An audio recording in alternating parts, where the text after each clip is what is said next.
Assalamualaikum warahmatullahi wabarakatuh.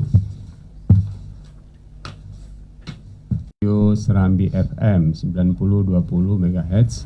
Di studio sore ini sudah hadir dua narasumber untuk mendiskusikan update dari kasus KLB polio di PD. Di sebelah kanan saya ada Pak Hanif. Dr. Hanif ini adalah Kepala Dinas Kesehatan Aceh. Assalamualaikum Pak Hanif. Waalaikumsalam warahmatullahi wabarakatuh. Kemudian ada Dr. Arika Abu Bakar, SPOGK, konsultan ya. Sudah berhadir. Ya, Ibu ini datang dari jauh nih, dari PD ya, dari tempat atau KLB kasus ini. Assalamualaikum. Waalaikumsalam.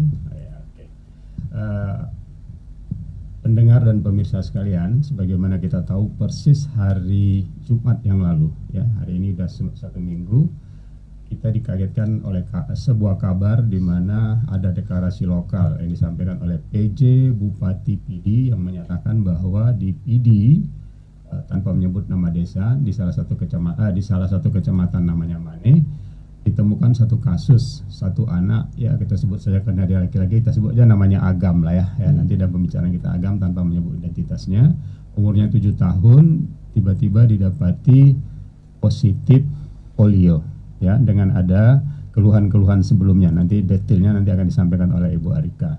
Terus kemudian banyak orang kaget kenapa satu kasus kemudian dinyatakan KLB, orang beranggapan bahwa KLB itu kayak baru kemarin KLB. Ya, nanti pada dua narasumber kita, kenapa satu kasus tiba-tiba dinyatakan KLB, pasti ada alasan medisnya gitu. Tapi untuk jelasnya agar pendengar dan pemirsa tahu persis bagaimana duduk masalahnya ini, kita tanya dulu kepada Dr. Arika. Dr. Arika ini sebagai orang yang punya wilayah, di mana wilayah terjadi KLB dengan satu kasus dan kemudian bersambung ada 3 kasus baru lainnya. Boleh disampaikan kepada pendengar dan pemirsa kita, Dr. Arika, bagaimana duduk kasus ini semula sampai kemudian dunia jadi heboh gitu, bukan hanya Indonesia tapi dunia juga heboh karena Aceh tiba-tiba ada kasus ini. Silakan. Terima kasih Bang Yermen. Jadi kita setiap ada kasus lumpuh layu yang kita temukan, kita secara rutin memeriksakan spesimennya ke laboratorium. Nah, pada saat itu pada tanggal 5-6 Oktober ada adik kita AK, ya, usia 7 tahun. Kita panggil Agam dari ya? Ya, Agam. Okay. Baik. Si Agam ini 7 tahun dan adik ini adalah anak ketiga. Oh, anak ketiga dalam keluarganya ya? Dalam keluarganya ada 4 bersaudara dan memang adik ini satu-satunya yang tidak lengkap untuk riwayat imunisasinya daripada kakak dan adiknya. Dan pada tanggal 6 Oktober ini pasien mengalami demam, kemudian nyeri di persendian dan anggota gerak, dan pada tanggal 9 Oktober pasien dirujuk, tapi sebelumnya keluarga sudah bawa ke pengobatan tradisional, tetapi tidak sembuh. Masih tidak sembuh. Artinya dia dibawa ke dukun ya? Iya, di dukun patah, karena dikhawatirkan nggak bisa bergerak gara-gara terkilir atau apa. Oh, diduga terkilir ya. Jadi dibawa ke dukun patah, kemudian tidak sembuh, kemudian dilakukan rujukan dari puskesmas, merujuk ke Rumah Sakit Tengku Ciditiro. Dan pada tanggal 18 Oktober di Tengku Ciditiro dilakukan pemeriksaan fisis dengan dokter spesialis anak, Dr. Soraya SPA. Kemudian setelah diperiksa memang ada kecurigaan ke arah situ, namun secara rutin Dinas Kesehatan Kabupaten PD tetap memeriksakan spesimen bagi anak-anak yang dijumpai dengan keluhan lumpuh layu ini. Nah, setelah diperiksakan, kemudian spesimen dikirim ke Dinas Kesehatan Provinsi, kemudian dikirim ke Jakarta, dan kita menerima sampel itu tanggal 10 November, dan pada saat itu dinyatakan pasien positif polio. Polio ya? Ya. Jadi tanggal dia positif itu diketahui Tanggal 10. 10. Silakan Dr. Rindar. Bisa siapa? Oke. 10 November ya. Iya. Hari pahlawan pula. Oke. Terus kemudian kasus kedua mau dibicarakan sekarang atau nanti aja? Nanti aja ya, oke. Karena kasusnya yang satu kasus iya, berjarak, sama. sama tapi berjarak ya. Iya, Oke. Oke. Selamat datang Dr. Anidar, ya. Beliau ini adalah dokter spesialis anak, juga di organisasi apa tuh kemarin? IDAI, Ikatan Dokter Anak Indonesia. Kalau disebut apa? Cabang Aceh atau Aceh aja langsung? Iya, cabang Aceh. Cabang Aceh ya. Selamat datang Dr. Anidar. Jadi kita punya 3 narasumber seperti tadi di awal disebut, ada 3 narasumber. Ada Pak Kadis, Pak Hanif, ada Dr. Arika Abu Bakar dari Kadis PD, dan kemudian datang ada Ibu Anidar. Jadi udah sangat lengkap ini yang kita bicarakan, apalagi kasus polio yang umumnya menyerang anak di bawah 5 tahun ya. Saya kembali ke tadi udah Dr. Arika udah memberikan gambaran awal ya tentang kasus ini. Sekarang saya tanya kepada Pak Hanif ini. Satu kasus kok tiba-tiba KLB itu ditanyakan oleh banyak orang ya, wartawan di lokal juga pernah menanya itu. Bahkan ada yang menggugat, DPR saja juga menyuarakan hal yang sama gitu kan. Gimana nih Pak Hanif? Silakan. Iya, ini kan sesuai dengan komitmen di dunia. Jadi setiap negara yang sudah menyatakan sudah mendapat sertifikat eradikasi polio, ya. Jadi Indonesia itu sudah dapat sertifikat eradikasi polio dari WHO itu tahun 2014. 2014 ya. Artinya kalau sudah dapat sertifikat, ini tidak boleh lagi ada kasus. Okay. Nah, makanya satu aja kasus ditemukan di Indonesia otomatis jadi KLB, dan luar biasa. Dan kebetulan kasusnya terjadi di tempat kita. Ya. Jadi segala sesuatu SOP prosedur yang harus dilewati kita harus buat. Jadi ke depan ini kita sesuai dengan arahan dari Kemenkes, kita harus lakukan outbreak ya. Outbreak respon imunisasi ya. Jadi anak-anak yang ada di Aceh umur 12 tahun ke bawah ya, di bawah 13 tahun, 12 tahun setingkat kelas 6 SD ke bawah, itu harus kita lakukan pemberian polio semua. Vaksinasi massal. Vaksinasi massal ya. Harus dilakukan vaksinasi massal. Kita mulai dari PD nih. PD tanggal 28 November Bang, ya. Hari Senin Bang. Senin ya. Kemudian setelah selesai kita tarikkan 1 minggu. 1 minggu di sana. 1 minggu selesai, baru seluruh Aceh itu kita lakukan mulai tanggal 5 Desember. 5 Desember ya. Nah, itu kita harapkan semua anak di bawah 12 tahun ke bawah ini harus kita lakukan. PD tadi 28 itu terus berhitung harinya, 28, 29, 30 ya? Atau Ya, kita harapkan kalau bisa satu hari. Semakin cepat semakin bagus. Bisa tapi target selesai. 1 minggu ya. Selesai. Insya Allah. Ya. Insya Allah kita suarakan semua masyarakat, Ya. kemudian kita berkoordinasi dengan seluruh elemen dari lintas sektor untuk menggugah seluruh masyarakat untuk melakukan dan membawa anaknya untuk melakukan imunisasi tanggal 28 nanti. Oke, imunisasi ada 2 ya, ada injeksi, ada yang oral. Ini yang mana ini? Oral Oral ya. Oral ya. Untuk ori ini kita pakai oral. Oral ya. Ya. Oke, udah pasti. Ya, kebetulan Dr. Rindar udah ada ya. Tadi sempat disebut-sebut bahwa polio ini umumnya menyerang anak di bawah 5 tahun. Tetapi ada juga kemungkinan lebih. Buktinya si Agam ini umurnya udah 7 tahun. 7 tahun. Waktu 5 tahun dia aman, 6 tahun dia aman. Tapi ketika masuk umur 7 tahun, Ya. dia kena gitu. Bisa diterangkan, Dok, sebetulnya kerawanan terinfeksinya atau namanya penularan dari ini kepada anak umur berapa sebetulnya?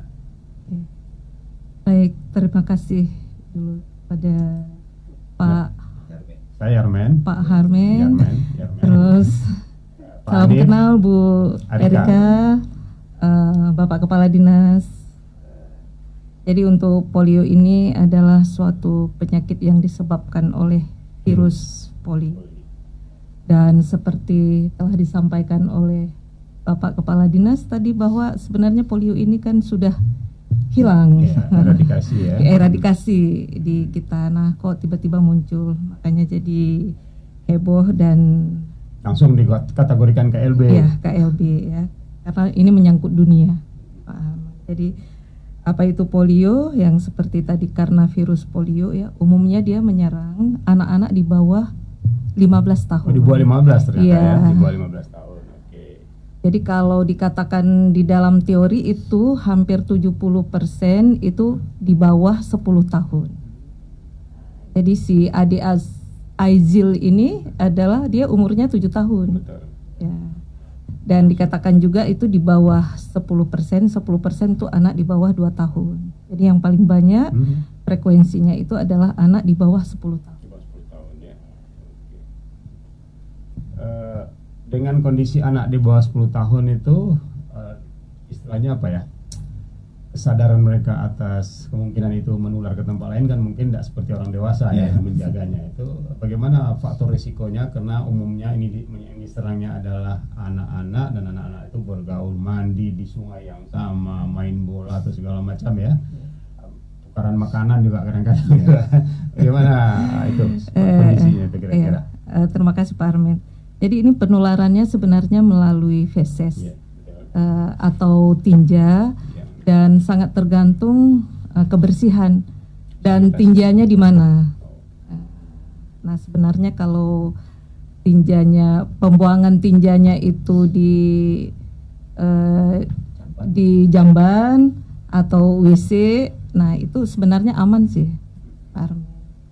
Nah begitu tinjanya. Kalau di WC salurannya ke septic tank maksud Iya, gue ya. iya, Tapi betul. kalau Sungai. kalau di atas sungai. Iya, iya. Maksud saya itu Pak Armin. Jadi WC yang ada septic tanknya. Itu aman ya. Ya aman. Tapi ini coba Ibu Arika sampaikan kepada kami kondisi real di sana itu seperti apa. Iya, Ah, Ya, coba. baik. Jadi kondisinya di sana adalah memang sanitasi lingkungan setempat memang tidak begitu baik, ya, karena yang pertama saya jumpai satu jamban yang digunakan oleh seluruh masyarakat yang ada di situ. Kemudian itu dia berpas-pasan dengan sungai kecil. Alur Iya. kira-kira lung ya kata Iya, bahasa Inggris. lulung. Ya, Jadi lung ya. yang tidak mengalir airnya. Oh. Kemudian septic tanknya juga langsung berbatasan dengan sungai tersebut. Kemudian ada saluran juga dari Septic tank. septic tank itu langsung ke sungai. sungai juga. Ke lung itu Ke tadi. lung itu. ada. Oh ya Allah. Tapi lung itu akhirnya berhubungan dengan sungai besar ya? Iya. Oke. Pak Anif, ada kekhawatiran ini karena lung itu terhubung dengan sungai, dan sungai itu katanya akan dijadikan venue karung jeram untuk pora yang akan datang tanggal 10 Desember ke atas lah gitu kan. Ini ada faktor risikonya juga nggak? Kalau misalnya, ini maaf, tadi kan Ibu bilang sangat kemungkinan mendera anak-anak di bawah 15 tahun. Tapi atlet kita kan rata-rata udah atlet dewasa gitu kan. Apalagi airnya nggak disengaja diminum. Tapi khawatirnya gini, kena lelah berkumur-kumur dengan air itu atau cuci muka dengan air itu gimana kemungkinan penularannya kepada orang dewasa? Karena sungai itu akan dijadikan tempat Iya. pora. Ya, kemungkinan untuk menular ya pasti ada. Cuma kan biasanya penularan terhadap orang dewasa itu tidak menimbulkan gejala. Kecil lah ya. Ya, yang menimbulkan gejala biasanya penularan untuk anak di bawah 15 tahun, Dok. Ya, Ya. betul.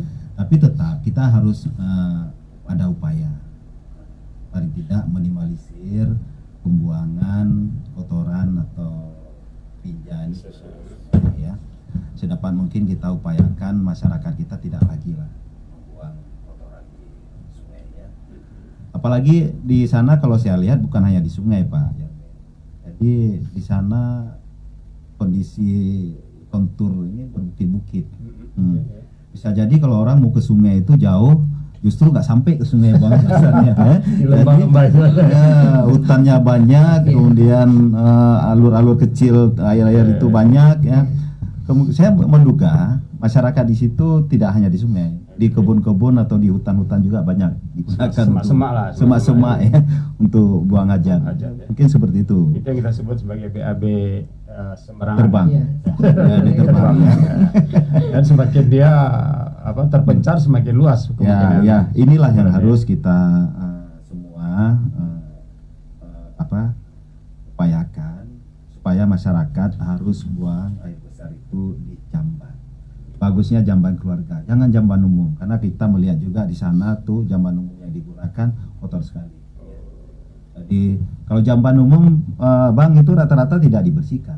Nggak ada yang bertanggung jawab membersihkan. ya. Ya. Tapi kalau jamban keluarga rata-rata kan bersih karena dipakai sendiri. Jadi kita berharap pemerintah daerah nantinya, saya menganjurkan tidak membangun jamban umum. Nah, jadi jamban keluarga diutamakan supaya memang betul-betul jamban itu berfungsi sebagai jamban dan betul-betul jamban itu bersih. Kalau jamban berserak juga kotoran ya sama saja. Kesempatan untuk menular juga ada. Sekarang kita bicara apanya ya, masa inkubasinya. Ya, Ini berapa lama, Dokter Anida bisa menerangkan? Ya, Iya, untuk masa inkubasi. Ya, masa inkubasinya itu Pak Armen itu antara 7 jadi 1 minggu sampai 3 minggu. Oh, sampai 3 minggu. 7 sampai 21 hari. Ya. Oke. Dan virus ini lama bertahan di feses. Ditinja tadi ya? Iya, ditinja Oke. tadi. Terus kemudian dia terkontaminasi dengan makanan, terkontaminasi dengan minuman, dan itu yang kemudian tanpa sadar dikonsumsi. Iya. Iya kan? Iya, betul. Dikonsumsi. Ya. Jadi tadi hygiene, sanitasi. Sanitasinya. Jadi misalnya feses ya, tinja, terus anaknya kan dicebokin Iya. sama orang tuanya tidak bersih. Oh, iya. Kemudian pegang kue. Itu kalau untuk di keluarga ya. Keluarganya, Jadi ya. jadi penularan di keluarganya. Tentu saja kalau penularan untuk anak-anak lain yang tadi dari ya kalau fesesnya sembarangan, tinjanya aliran ya. Seperti itu ya. Dokter Arika, bisa digambarkan ke kita sebelum kasus ini ada, si Agam yang kita sebut tadi ini, dia biasanya buang hajatnya di sungai langsung atau di tanah, tapi kemudian nanti ceboknya ke sungai yang sama juga gitu. Nanti mandi-mandi lagi di situ. Itu gimana yang kita dapatkan di sana? Ya, menurut keterangan dari orang tuanya bahwa adik kita ini kalau BAB biasanya di jamban yang ada di dekat Menasah. Dan tetapi sebelum adik ini demam, dia berenang di Lilung tadi itu? Lilung yang dekat sama di tadi itu. situ dengan anak-anaknya. Kebetulan dia sering berkunjung ke rumah neneknya. Jadi di sekitar situ ada sungai juga yang kecil, kemudian sering berenang di situ, berenang. Jadi Bersama teman-teman ya? bersama teman-temannya. Jadi apakah gara-gara kebiasaan dia bermain dengan teman, berenang sama teman, terus kemudian tadi buang hajat ujung-ujungnya ke dekat sungai itu juga, itu yang menjadi dasar bagi Dinas Kesehatan PD untuk mengambil sampel lain atau spesimen lain di luar dirinya, ya? Iya, benar. Nah, sekarang kita bicara soal ini nasib sampel ini tadi ya, yang kemudian dikirim juga ke Jakarta. Pemeriksaan pertama di laboratorium mana? Laboratorium di Jakarta. Di Jakarta, di bawah Di kementerian kan? Iya, di bawah Nah, tapi kementerian. kemudian untuk anak yang pertama, si Agam tadi itu katanya sampai 2 kali kan pemeriksaan untuk lebih valid gitu. Iya, Itu ketika pertama di kementerian, yang kedua diperiksanya di mana? di kementerian juga. Oh gitu? Iya, sama. periksa ulang. Periksa ulang. Tapi untuk kasus yang 3 muncul ini, Juga di kementerian juga. saya dengar-dengar ada lab Bio Farma, itu di bawah kementerian maksudnya? Itu dilakukan sequencing ya, Dok. Oh, Iya, itu sequencing. Nah, Sequencing itu untuk melihat tipe yang mana. karena dia 1, 2, 3 ya? Iya. Oke. Ketika bicara tipe, saya jadi teringat katanya kasus ini pernah terakhir sekali terjadi di Aceh Tenggara tahun 2006 ya, 2 tahun setelah tsunami, dan tipenya tipe 2 juga kan, seperti itu. Tipe 1. Oh, malah tipe Iya. 1 gitu. Pak Adip tolong ceritakan sedikit ini tentang pertama bahwa kita tahun 2006 pernah ada eradikasi tahun 2014 sampai kita dapat sertifikat bebas polio kan. Nah, kalau bisa dirincikan ke kita orang awam ini apa beda tipe 1 sama tipe 2 kurang lebih gitu. Ya, sebenarnya tipe 1 sama tipe 2 itu beda di spesiesnya aja. Jadi itu perbedaannya mungkin di genetiknya, strainnya, Iya. genetiknya. Sebenarnya secara klinis ya hampir sama, gejala klinis yang timbul hampir sama. Mutasi mungkin Dokter Anida lah lebih bisa merincikan Iya. apa beda tipe 1 tipe Itu 2. tipe 1, tipe 2 Pak Armen, dan tipe 3 itu keganasannya. Oh. Jadi Ganasannya. dikatakan itu di dalam teori tipe 1 itu yang paling ganas. Oh. Berarti pernah- Beranhil ya. Jadi tipe 2 Lansing dan tipe 3 Leyen, itu Leyen yang paling jinak. Katakan. Jadi yang Lansing ini di tengah-tengah. Ya. Tipe 2 dan adik kita itu tipe 2 ya. Kedua ya, kedua dia. Oke. Kalau bisa boleh tahu siapa yang bisa dapat memberi gambaran waktu penanganan kasus di Aceh Tenggara itu, padahal tipenya tipe 1 ya. Tipe 1. Itu penanganannya kemudian berhenti sampai di situ aja, nggak ada persebaran untuk sekian lama itu? Ya, penanganan sama. Oh, sama. Jadi untuk penanganan polio ini setelah dapat kasus itu penanganannya sama. Tetap kita lakukan ORI. Mana-mana ya? seperti itu. Ya. Kita harus ikut itu, nggak boleh kita nggak ikut. Itu memang Standarnya aturan ya. WHO yang sudah. Oke. Dampak kepada orang ya, dampak kepada orang yang terjangkit itu bisa digambarkan apa kira-kira? Katanya sampai ada kematian, Ya. apa sampai ada begitu berbahayanya polio ini? Untuk polio ya. Benar Pak Armin. Jadi polio itu bisa menyerang saraf Saraf ya. di tulang belakang dan juga kalau dikatakan batang otak. Jadi kalau sudah menyerang batang otak itu gejalanya hampir mirip dengan infeksi susunan saraf pusat atau infeksi otak. Nah, makanya di dalam AFP itu ikut dilaporkan. Meningitis ya. Iya, meningitis. Oh, itu Iya. Jadi katakanlah saraf kakinya kaku, betul kan?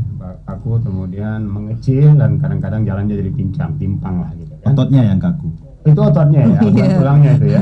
Berarti kalau otot kaki bisa kaku di tempat lain juga ada kemungkinan. Iya. Iya, lemah. Iya, Jadi lemah. jadi kalau begitu menyerang batang otak itu banyak hal yang terjadi Pak Karena Armin. sumbernya tadi di batang otak. Ya. Iya di batang otak, jadi CPU-nya. bisa ya bisa terganggu pusat nafas, bisa terganggu pusat jantung.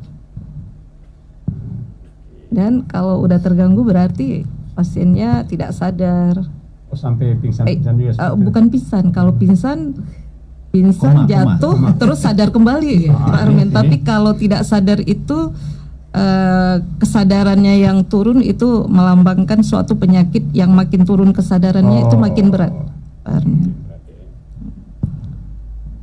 Kalau dilihat dari jenis kelamin, apakah anak perempuan lebih sering atau anak laki-laki yang lebih sering atau sama saja? Ya dikatakan kalau teori anak laki-laki. Begitu ya? Ya. Anak laki-laki Ya. lebih lebih berpotensi rentan ya? untuk terjadi polio, tapi tidak disebutkan kenapa. Tapi mungkin kalau kita duga ya Pak Armin ya mungkin aktivitas Aktivitas outdoornya lebih Lebih besar. banyak. Iya, betul Faktor ya. resikonya. Iya, faktor risikonya. Lebih banyak Seperti ya. kejadian situ ya, anak itu bergaul, mandi di tempat Mandi bersama. Biasanya yang ikut mandi di sungai, mandi di luar anak bukan laki-laki ya. laki-laki. Iya. Jadi itu Makanya lebih kemungkinannya banyak lebih kasusnya. banyak ya. Oke, terus penata laksanaan ini. Ya. Pak Hanif lah bicara gimana penata laksanaan kalau tiba-tiba di tempat udah ketemu seperti ini. Ya, nanti mungkin disambung Dr. Anida. Ya, namanya juga. Jadi talk show bersama. kita akan berpedoman atau kita melihat kasus yang terakhir ini. Jadi kalau kita lihat memang gejala paling awal itu demam. Demam ya. Jadi hampir semua infeksi virus apapun gejala awalnya demam. Iya. Dan yang menariknya hanya 3 hari setelah demam itu anak ini lumpuh. Iya. Artinya sudah ada gejala gangguan sarafnya, terutama kaki kiri. Iya. Nah, anak ini kita kena langsung kaki kiri. Itu cepat kali Bang, cepat kali. Hanya 3 hari demam langsung lumpuh. Kemudian karena lumpuh mungkin masyarakat banyak menduga ini akibat sesuatu apa terjadi terkilir, terjadi patah tulang sehingga demam. Padahal terbalik. Ya, ini yang harus diingat masyarakat, ini salah satu gejala gangguan saraf yang disebabkan oleh polio. Makanya semua kasus anak demam dengan gangguan alat gerak atau sampai lumpuh itu harus dilaporkan.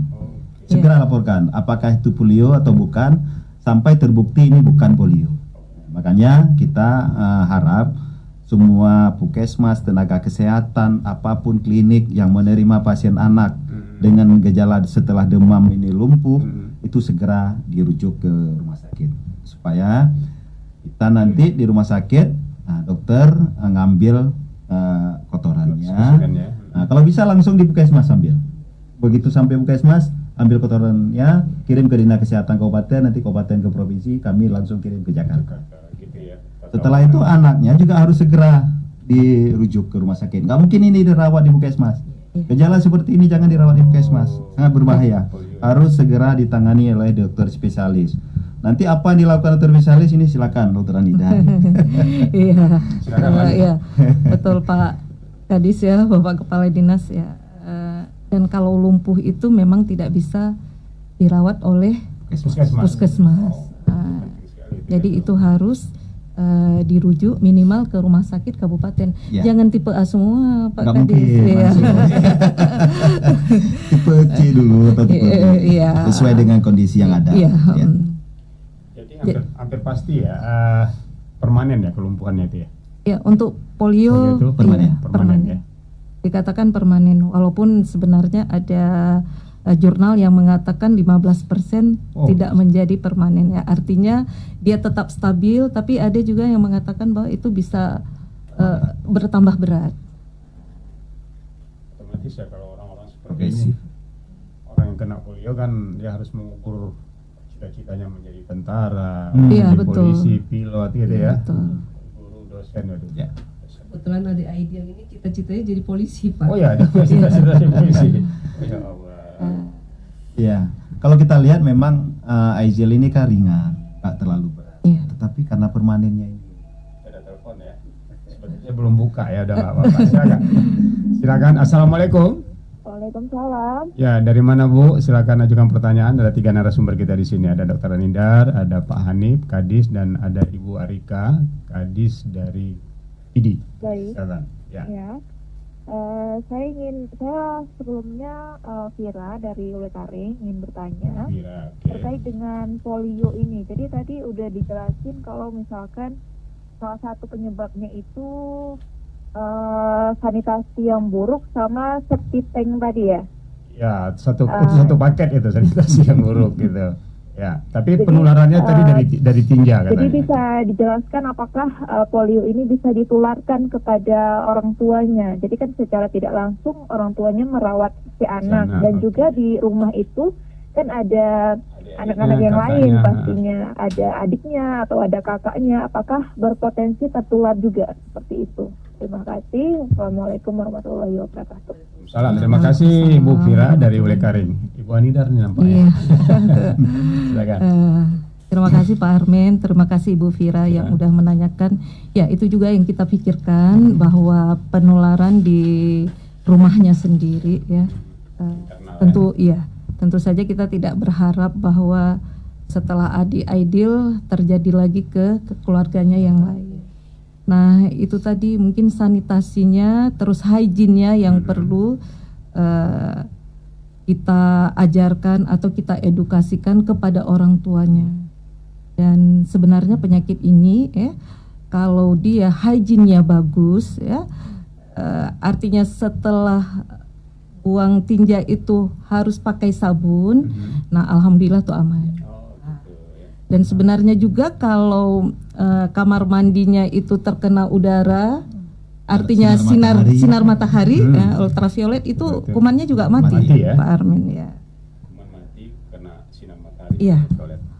Oke, tadi Pak Hanif sempat bilang bahwa salah satu cirinya demam, terus kemudian ada radang Gangguan di gerak ya, di alat geraknya menjadi terutama kaki ya. Nah, tapi kan menarik nih temuan terbaru ini, kata Dr. Arika ke saya sebelumnya, kasus yang didapat ini justru dari anak yang sehat.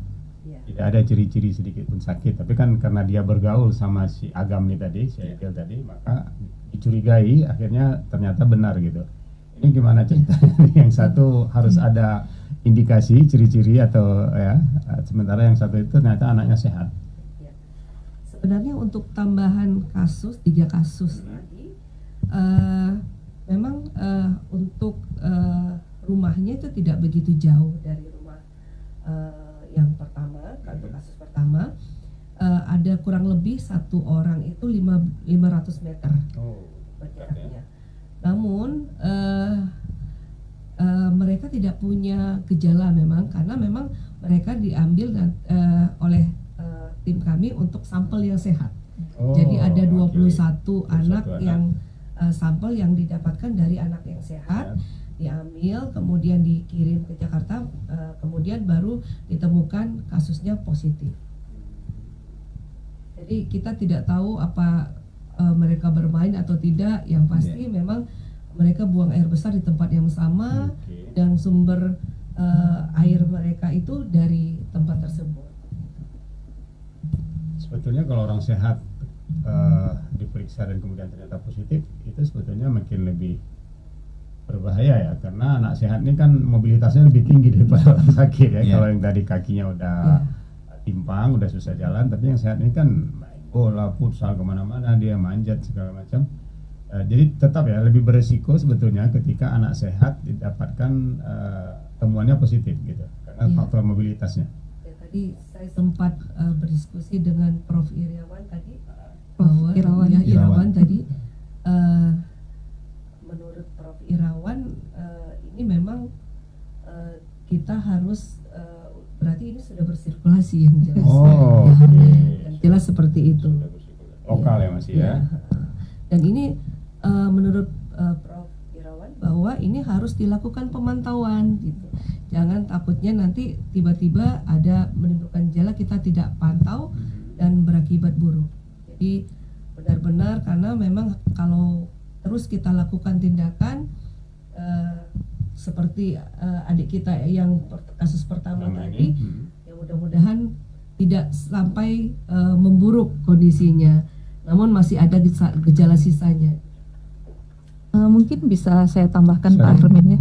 Jadi untuk polio ini sebenarnya kan ada gejala klinisnya. Gejala klinisnya itu ada yang minor illness namanya, jadi gejala ringan. Ada yang mayor illness, jadi ada gejala yang berat. Jadi yang minor ini itu seperti flu biasa Pak Armin. Jadi anak mungkin merasa tidak enak badan, dan kalau anak besar itu di atas 5 tahun, 7 tahun, 10 tahun, kalau nggak enak badan tuh jarang ngasih tahu orang tua karena dia kan kepingin main. Jadi dia akan main terus. Jadi orang tua bisa nggak tahu bahwa dia merasa kok agak meriang-meriang. Tapi kalau misalnya anak di bawah 5 tahun itu kan mengeluh langsung atau lesu, tidak mau makan. Jadi orang tua bisa tahu. Nah itu untuk gejala minornya. Tapi yang gejala mayornya itulah tadi ada 2 tipe juga. Ada bisa lumpuh, ada yang tidak lumpuh. Dengan jarak waktu tertentu dari keluhannya. Kalau tadi kan 3 hari kata Pak Anip ya. Kalau ini biasanya iya itu langsung menimbulkan gejala. Jadi dikatakan dalam teori itu 48 jam dari gejala dia demam bisa langsung ke mayornya langsung lumpuh. Jadi dia cukup cepat. Cepat sekali ya. Cepat sekali. Nah, waktu dia tidak bisa jalan kan dia baru dibawa ke rumah sakit ya, Dokter Erika kan? Waktu dia demam kan ibunya belum bawa ya. Itu kan dibawanya ke dukun dulu. Karena dia perkirakan terkilir. Kirain ketekilir. 2-3 kali diurut nggak beres juga, baru kemudian. Jadi itu demam ringan 1 sampai 3 hari, terus begitu nggak bisa jalan, baru dibawa ke pertolongan lah, bisa ke dokter, bisa ke puskesmas, bisa ke rumah sakit ya. Dokter Erika tadi kan disebut dalam keluarga itu dia punya kakak, ya kan? Jadi kakaknya alhamdulillah selamat, dianya kena ini. Kalau nggak salah saya baca di koran, faktornya adalah tidak mendapatkan imunisasi sejak awal gitu kan. Kenapa ibunya bersikap mendua untuk kakaknya diimunisasi, si anak ini jadi tidak apa faktornya? Ya. Jadi menurut keterangan dari orang tuanya bahwa ibunya nih ya. Ya, orang ibu tuanya, dan ayahnya juga. Ayah dan ibunya ya. Bahwa adik ini tidak dilakukan imunisasi karena pada umur 1 tahun sudah ada riwayat kejang ya, kemudian kejang, demam, sehingga si bapaknya enggan untuk melakukan imunisasi kepada adik ini karena takut nanti malah demam, kan ketakutan yang berlebihan gitu. Jadi tapi sekarang kondisinya orang tuanya sangat menyesal sekali ya, pasti ya. Kenapa anak yang ketiga ini tidak dilakukan imunisasi sedangkan yang lain tidak dilakukan imunisasi gitu. Dan mudah-mudahan ini menjadi pelajaran untuk kita semua ya Dokter Adia, buat seluruh masyarakat lakukanlah imunisasi, yang lebih baik mencegah daripada mengobati. Iya. Benar. Oke. 3 hari lalu saya konsultasi kasus ini dengan Dokter Raihan, spesialis anak juga ya. Iya. Satu kalimat dia yang penting, dan nanti saya tanyakan ke Dokter Raihan. Udah terbentuk di benak orang kita di Aceh secara keseluruhan atau lebih spesifik di kabupaten-kabupaten tertentu termasuk Pidi loh ini, bahwa yang namanya imunisasi itu sama dengan demam ujungnya gitu. Kalau imunisasi kemudian demam ya, sehingga tadi Ibu itu kan ambil sikap seperti ini kan, Iya. karena kejang-kejang pernah ya pada masa itu, tiba-tiba ambil kesimpulan ya udah nggak usah jadi imunisasi. Gimana nih Dokter Anidal? Apakah benar imunisasi sama dengan demam atau gimana?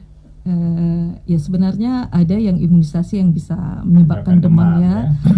Demamnya juga bervariasi Pak Armin. Ada yang demam ringan, ada yang lumayan mengkhawatirkan orang tua ya. Tapi banyak juga imunisasi yang tidak menyebabkan demam. Polio ini tidak menyebabkan demam Pak Armin. Imunisasinya ya. Dan polio ini imunisasi yang sangat gampang, cuma tetes. Tetes Ya. ya. Pilihan setelah tetes kan akhirnya injeksi juga. Jadi kan penolakan terhadap injeksi ini tinggi ya. Saya lihat itu cakupannya kalau tetes sampai 73%, tapi kalau injeksi 0%. Gitu kan. Dan artinya kalau bisa ada pilihan tetes kan nggak perlu injeksi ya? Atau gimana? Iya, polio ini kebetulan programnya 2 Pak. Oh, sekaligus jalan ya, paralel. Jadi ya? untuk 1 bulan, polio 1 itu umur 1 bulan, polio 2 umur 2 bulan, polio 3 umur 3 bulan. Di polio keempat ini yang harus 2, polio 4 tetes plus 1 kali injeksi. Nah, jadi program baru ini. Polio 4 ya. Polio keempat. Iya. 4 Nah, yang oralnya tetes, oral. yang Oke. keempat, dan yang pertama injeksi terakhir. Hitungannya jadi berapa dong? 5 totalnya semua. 4 tetes plus 1 injeksi 5. Ya, 4. Umur 4 bulan seharusnya sudah selesai untuk anak-anak. Jadi kalau tiba-tiba ada satu daerah kompak menolak itu gimana nih? Ya, itu kan yang memang harus kita laksanakan karena beberapa penelitian memang harus seperti itu untuk imunisasi polio kalau kita mau betul-betul kebal ya. anak-anak kita. Ya, kalau dulu kan programnya hanya tetes, kemudian ditemukan beberapa kasus lagi. Mungkin kenapa harus ada injeksi, mungkin Bu Anidar lah, minta tolong Ya, gimana kenapa caranya. kayak booster juga itu apa ya? Penguat coba. Iya. Ya, itu untuk kekebalan. Kekebalan ya, Ah, menyempurnakan ya. Ya, menyempurnakan kekebalan. Dan untuk kita di daerah Indonesia ini ya, negara yang sedang berkembang. Oh, oke, berkembang. Jadi itu oral sangat diperlukan karena itu hygiene sanitasi ya.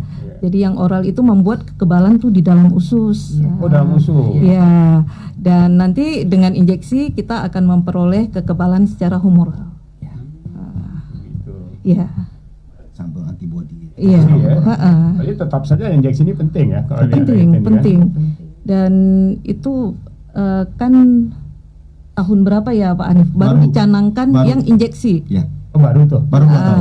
Baru 2 tahun terakhir. 2017. 2017 Oh, itu 2017, untuk 3 kita, tahun untuk ya. Aceh Iya, ya. iya. Sebelumnya yang diuji coba tuh di Yogyakarta, Ya, di terpisah Pulau Jawa ya, dulu. di Pulau Jawa ya. Ya, baru kita. Kalau dulu tuh Pak Armin itu oral semua. Semua orang. Dan kalau kita melihat anak Aizil ini kan umurnya udah 7 tahun. tahun, ya. Jadi kalau 7 tahun Seharusnya cuma oral 4 kali. Iya. Ya. Apakah boleh dikatakan ternyata oral saja itu tidak menjamin orang kebal gitu? Sehingga harus ditambahkan injeksi lagi, gimana? Iya, memang Ya, gitu. dalam penelitian seperti itu. Kalau enggak nggak mungkin ditambah, ngapain ditambah lagi ya. Memang kekebalan yang dianggap Optimal kekebalan lah, yang prima. komplit ya, yang Komplit, optimal ya, komplit. ya harus ditambah dengan Iya. injeksi. Seluler dan humoral. Humoral dan seluler. Oke. Ini sekarang WHO kan udah tahu dan terus memantau ya, terutama melalui UNICEF ya. di Iya. sini. Nggak memang ikut, WHO-nya ikut. Oh, ikut langsung ya? Ikut langsung. Luar biasa. Ke depan ini, mulai tanggal 28 itu apa yang kita akan lakukan, 5 Desember apa yang akan kita lakukan, termasukkah pada saat itu nanti ujungnya selain oral juga akan ada injeksi? Pak Adi, Pak Iya. jelaskan ini. Iya, jadi Kemenkes sesuai dengan aturan akan melakukan 2 tahap. 2 tahap ya. Tahap pertama 28 November. 28 November dan 5 Desember. Desember. Jadi ini tahap 1. 28 tahap 1 dilakukan khusus PD, Khusus PD, 5 ya. untuk seluruh Aceh. Oke. Kemudian tahap kedua nanti akan dilaksanakan di bulan Januari. Januari untuk PD dan seluruh Aceh. Oh gitu. Ya. Itu disebut kata apa? Tahap dua. Tahap 2 ya. Tahap dua. Menyeluruh ya. Ya. Ini dua-dua tahap 1 nih. Cuma beda waktunya. Beda PD waktu. tanggal 28 November, Oke. seluruh Aceh 5 Desember.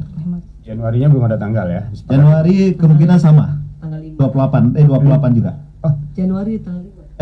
Tanggal 5 yang terakhir kita ambil. oh 5 Ya, Desember. 1 bulan. 5 Januari ya. Ya, 5 Januari. Selangnya dari 5 Desember hitungannya 1 Iya, bulan. 1 bulan ya. Nah, Nah, pada 5 Januari itu nanti udah mulai ada injeksi? nggak ada. Sama. Masih Tetes. oral juga. Tetes. Oral juga. Bu Anidar, ada yang mau ditambahkan lagi yang spesifik? Jangan-jangan saya nggak bisa bertanya, tapi Iya. Ada yang penting. ada yang penting.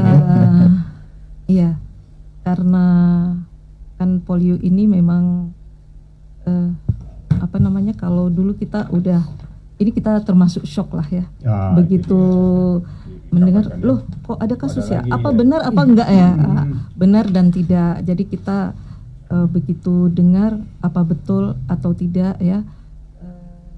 Saya bagian saraf anak itu biasanya bekerja sama dengan Dinkes, dengan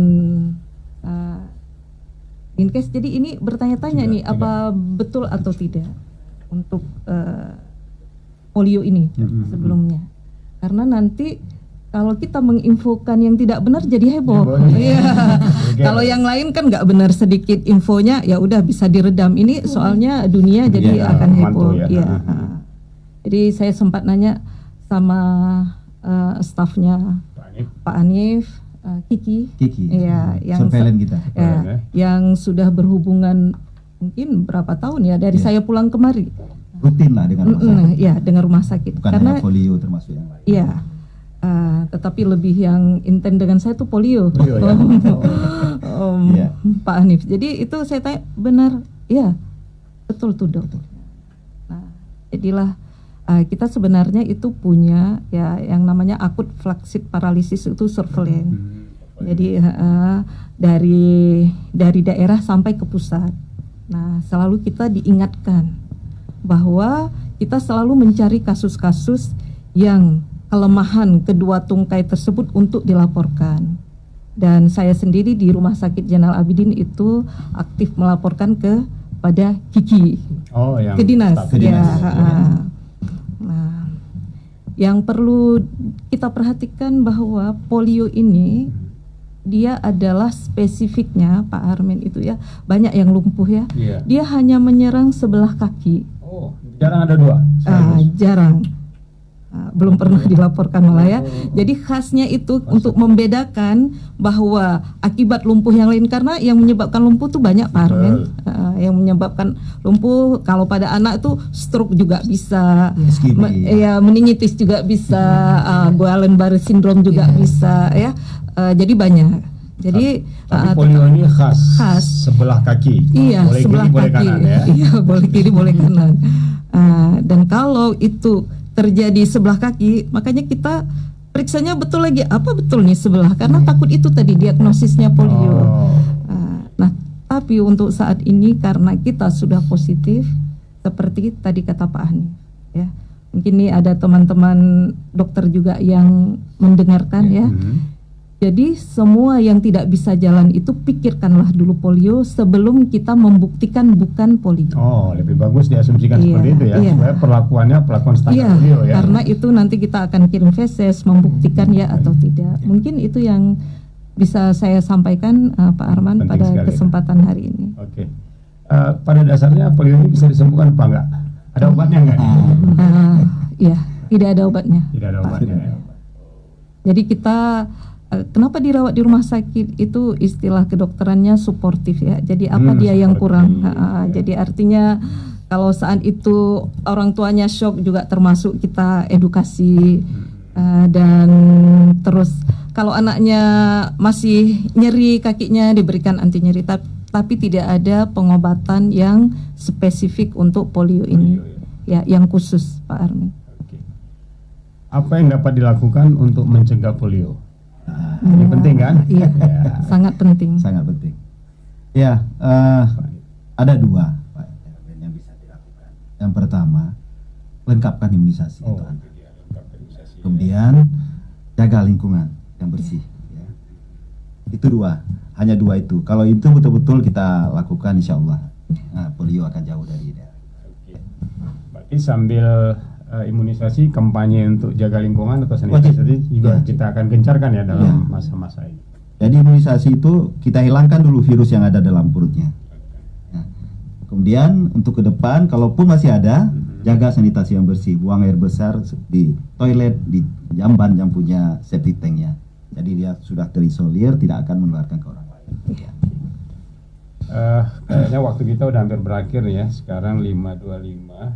Dan mungkin satu 6 menit lagi Pak Armen, itu untuk toilet, kalau ini ya bisa kita kasihkan klorinasi. Klorin ya. Klorin itu? iya. Jadi Serbuk kalau itu kan, serbuk klorin itu kan? iya kita Ya. bisa Kayak abate kita ya? ya kita Bukan, bisa bukan buat abate. Bukan, bukan. Cairan. Oh, cairan. Cairan, Ya? Bisa cairan klorin, ya, bisa klorin yang bubuk. Iya. Oh, bubuk ya. serbuk. Atau juga bisa dibuat Pak Armen itu Ya. dari Baiklin. Ibu-ibu Ah, biasanya Baiklin. tahu Baiklin. Baiklin sudah Ya. memang udah ada klorin. Udah ada klorin. Baiklin ya. Ya, Sudah ada yang karena praktis. pemutih ya. Dan itu juga udah dilakukan sekarang di jamban tersebut. Oh, gitu, Iya, setelah iya. itu. Ya, kita udah siapkan klorin, jadi sebelum buang air besar dan setelah buang air besar ditumpahkan klorin. Iya. Pak Keciknya Ibu pernah ketemu? Apa yang Ibu diskusikan dengan Pak Kecik? Ya, yang pertama kita harus memikirkan sanitasi lingkungan Oke. kita, Nah, karena supaya penularan tidak lebih meluas lah istilahnya. Walaupun kita belum tahu nih, ini semua kan sudah bersirkulasi, agak sulit memang, cuman kami tetap berusaha. Ini kita sudah bentuk tim gerak cepat dari Pemda.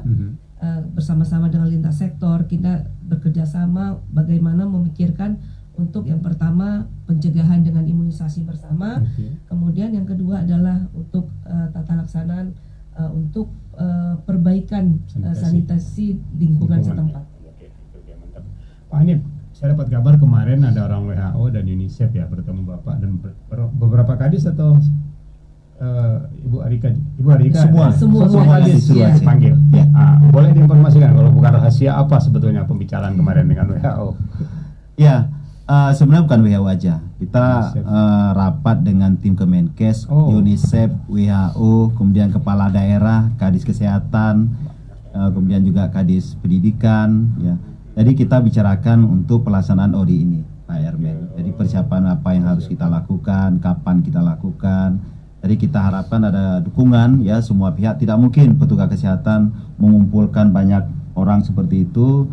Jadi harus dibantu oleh dinas pendidikan, dari tokoh-tokoh masyarakat, dari alim ulama, supaya semua mengajak anak umur di bawah 13 tahun itu kita lakukan ORI atau pemberian imunisasi polio. Pengalaman di PD ya katanya kalau imunisasi pada hari sekolah itu malah anak nggak sekolah, nggak ada yang datang. Kalau tahu Ya, ini sementara kita rencanakan tanggal 28 itu hari Senin, hari sekolah kan? Iya, Ini sekolah. Gimana antisipasinya nih? ya makanya kita kita harus juga memberikan informasi ke masyarakat bahwa vaksin yang kita berikan ini, imunisasi yang kita berikan ini tidak ada suntik. Ya, imunisasi tetes, jadi ya. lebih gampang, kemudian lebih aman. Oke. Ya, imunisasi jarang, bahkan tidak pernah kalau imunisasi tetes itu menyebabkan demam. Iya. Yang menyebabkan demam itu imunisasi yang diberikan secara suntikan, itu pun tidak semua. Tidak semua. Ada Mudah-mudahan ada kipinya ya. Ya, kalaupun ada kipinya itu biasanya bukan karena imunisasi, mungkin penyebab lain ya. Tapi kita tetap sampaikan tim kipi kita nanti kalaupun terjadi demam kita tetap akan lakukan pengobatan. Oke, karena udah di penghujung waktu ya, kita manfaatkan 2 menit nih closing statementnya. Nanti Pak Hanif terakhir, Ya. Ibu Arika dulu mau nyampaikan apa? Ya, terutama untuk menjelang tanggal 28 lokal kan sifatnya. Ya. Silakan Ibu Arika. Ya, terima kasih. Harapan saya adalah yang pertama capaian imunisasi untuk tanggal 28 November ini mencapai lebih dari 95%. Itu harapan saya yang paling besar untuk masyarakat PD PD, ya. agar dapat membawa anaknya untuk melakukan imunisasi pada tanggal 28. Ini Itu bawanya kemana tuh? Posyandu, puskesmas? kalau di sekolah nanti di petugasnya sekolah. datang ke sekolah. Kemudian kalau untuk balita dibawa ke posyandu. Oke, mudah-mudahan tercapai lah 95. Jangan-jangan mengagetkan juga 100. Alhamdulillah. Semua. Alhamdulillah. Ya. Ibu Anida menyampaikan apa dalam 2 menit terakhir? Terima kasih Pak Armen. Yuk. Karena saya sebagai medis ya, tolong teman-teman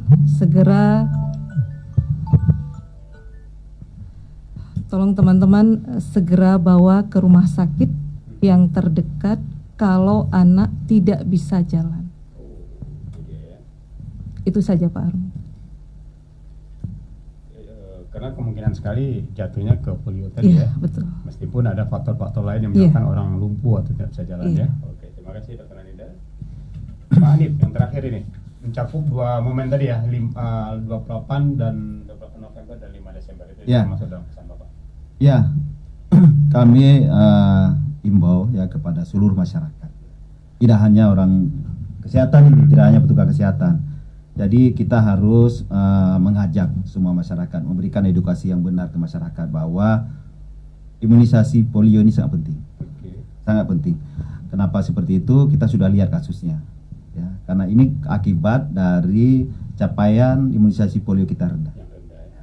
Dan terbukti memang, mohon maaf Bu Arika, memang PD yang terendah Iya. untuk Betul, imunisasi. seluruh Aceh, ya. Dan terbukti PD yang dapat polio. Ya mudah-mudahan nanti kasus PD ini jadi pelajaran untuk kita semua.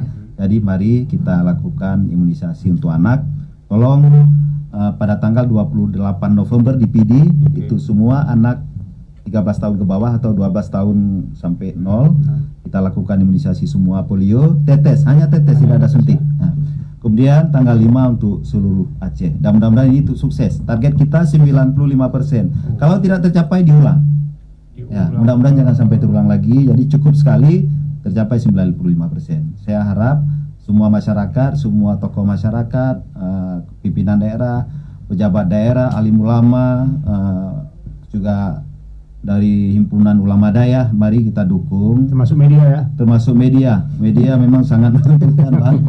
Mudah-mudahan semua media mendukung ini. Kita nggak ada niat macam-macam, hanya untuk menyelamatkan supaya generasi Aceh tidak ada lagi yang lumpuh. Mungkin itu Bang Yarni. Terima kasih. Ya, ini imbauan terakhir ini mantap-mantap kali ya dari Ibu Anida, imbauannya khusus kepada kolega ya, kepada Fasilitas Medis kesehatan dan para medis. para medis ya, kalau ada pasien dengan gejala tadi apa? Tidak bisa jalan. Tidak bisa jalan, itu langsung dibawa Bawa ke ke sakit.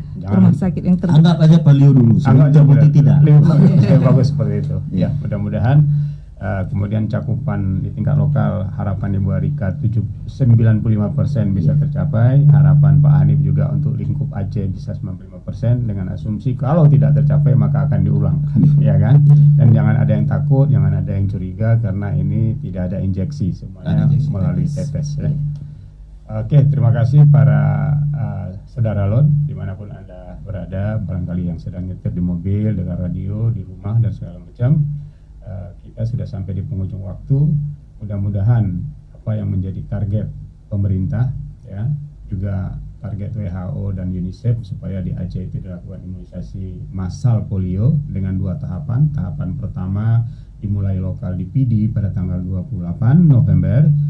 Kemudian untuk skop Aceh dilaksanakan tanggal 5 Desember. Itu tetap dianggap tahap 1 kedua-duanya. Ya. Sedangkan tahap 2 nanti kemungkinan sekali tanggal 5 Januari 2023. Ya. Mudah-mudahan Aceh betul-betul bebas polio dan kita tidak dapatkan lagi kasus yang membuat kita shock ini tadi seperti kata Pak Ibu Alidar gitu. Bahkan ada wartawan mau mencurigai kan, Bu Arika ini jangan-jangan bukan polio, tapi ada kan yang seperti itu kan. Nah, itu mudah-mudahan. Dan yang penting juga anggota DPR kita yang lagi bersuara kenapa satu kasus dianggap KLB. Ya.